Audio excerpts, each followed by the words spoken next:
I frequently make the mistake of comparing my career to Ariana's. Every time something exciting happens to her, I feel like she robbed me of having that experience myself. I'm pissed at her, jealous of her. Ariana grew up in an incredibly wealthy, idyllic town with a healthy mom. I grew up in a goddamn hoarder house with a cancerous mom who constantly wept about not being able to afford rent and utility bills. When Jennette rose to fame as a Nickelodeon star on Dan Schneider's show iCarly, it seemed like she was living every kid's dream, but behind the scenes, it was a nightmare. I'd always been the homeschooled kind of weird Mormon kid on the outskirts who never quite fit in. So to have that form of validation felt really good. And then it very quickly shifted.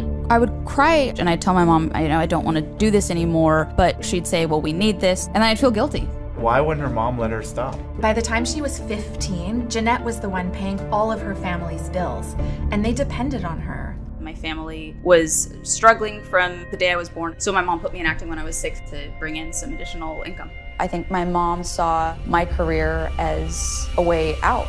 I lived for my mom. I completely lived for her. I wanted to do what she wanted. Why did she put her mom before herself? Jennette's devotion to her mom was so extreme because she'd almost lost her as a kid. My mother was initially diagnosed with breast cancer when I was 2 years old. It was stage 4. It was a really brutal time for our family. My earliest flashes of memories are of a household that was very weighted in tragedy. We all lived in fear of her cancer coming back. And when Jennette was just 11 years old, her mom should have been protecting her, but she did the opposite. My mom was the person who introduced me to anorexia. I had a lump in my breast and I was scared that it was cancer because of my mom's cancer. And I told her and she said, you don't have breast cancer, you're just developing boobs. I said, well, how can I not develop boobs? I don't want those.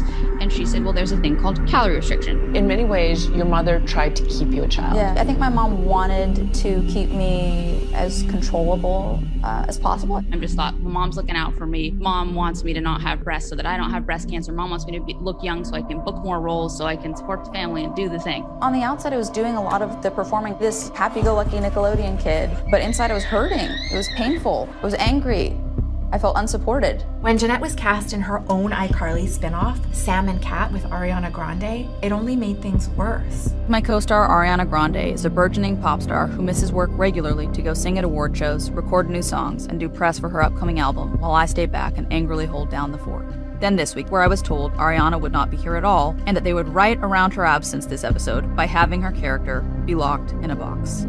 Are you kidding? They really were being treated differently. Yeah, but that wasn't even Ariana's fault. It was bigger than just her. Jennette revealed in her book that the creator of her show manipulated her to do things she wasn't comfortable with. He reaches out and places his hand on my knee. I get goosebumps. You're cold, he says, concerned. I don't think that's why I got the goosebumps, but I agree. It's always best to agree with the creator. He pats my shoulders and then the pat turns into a massage. I want to say something, to tell him to stop, but I'm so scared of offending him. Come on, take a sip. No thanks.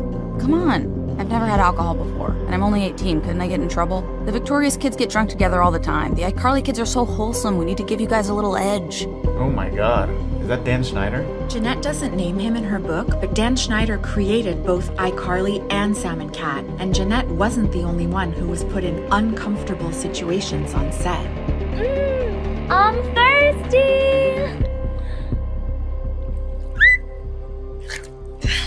Dan tweeted out, "Would you like to see Victoria Justice pour ketchup all over her feet?" I did not feel safe around Dan Schneider. I feel that I always need to be on guard around him, catering to him emotionally. We can see the parallels in how Jennette tried to please both her mom and the creator. But when her mom's cancer came back, it became too much for her. Jennette tried to escape from her problems, but they followed her.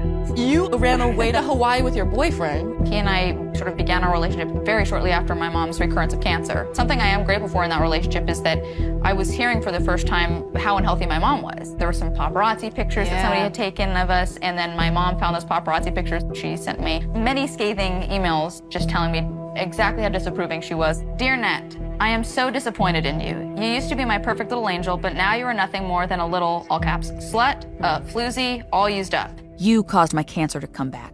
That is disgusting. But as her mom got even worse, Jennette was still desperate for her approval. Can you tell us about your last conversation with your mom? Her cancer had spread to her brain. She was in a hospice bed that was set up in our living room, and she was really just detached behind the eyes. This thing happens when people are on their deathbed, where everybody tries to say something. It's in an attempt to get them to wake up. And I said, "Mommy, I'm so skinny right now." Mommy, did you hear me? I said I'm so skinny right now. I'm finally down to 89 pounds. But Jennette's big news wasn't enough to wake her mom up.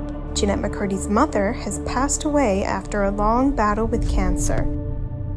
Initially, when she died, I was devastated, and then I felt a wisp of relief, and immediately the guilt and the shame kick in of, oh no, I can't feel relief that mom died, because mom was my everything. I didn't have an identity without her because she had so vehemently dictated my identity for my entire life. When I first went to therapy, the therapist, I was sharing some stories about my mom, and the therapist said, Jennette, what you're talking about is abuse. And I quit that therapist. I was operating through this lens of my mom wants what's best for me. Accepting that she was abusive would have meant reframing my entire life, and that felt impossible. And Jennette's mom wasn't the only trauma she needed to address. Nickelodeon offered you hundreds of thousands of dollars in hush money. You didn't take it. I think I did something that was really hard to do. I've chosen a path of integrity. And it hasn't always been easy.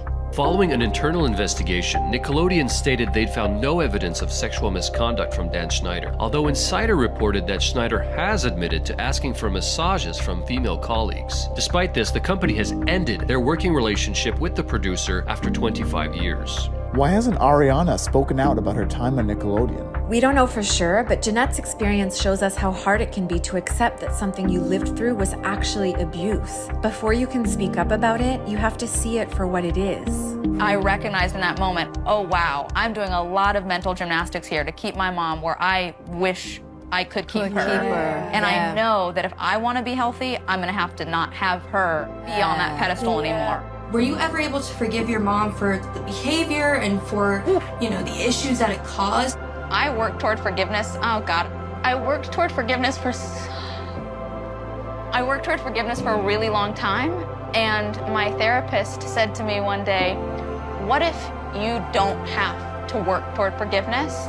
And I wept, and I knew that that's what I needed to hear. And as Jennette faced her pain, she was able to see her relationship with Ariana for what it really was. I was so young at the time, and I think it's really hard to not compare yourself to somebody at that age when you're in an environment around them all the time. So I made that mistake repeatedly. I'm glad to be at a place now where I wouldn't trade positions with somebody. I wish I knew then where I would be now today. I would not have believed it. By recognizing and calling out the abuse she went through, Jennette made space for others to heal too. Look how many people you're touching and how many people whose lives are being changed. Facing the parts of myself that I felt the most shame about, becoming public with those has been really healing for me and transformative. And so I hope people consider that for themselves.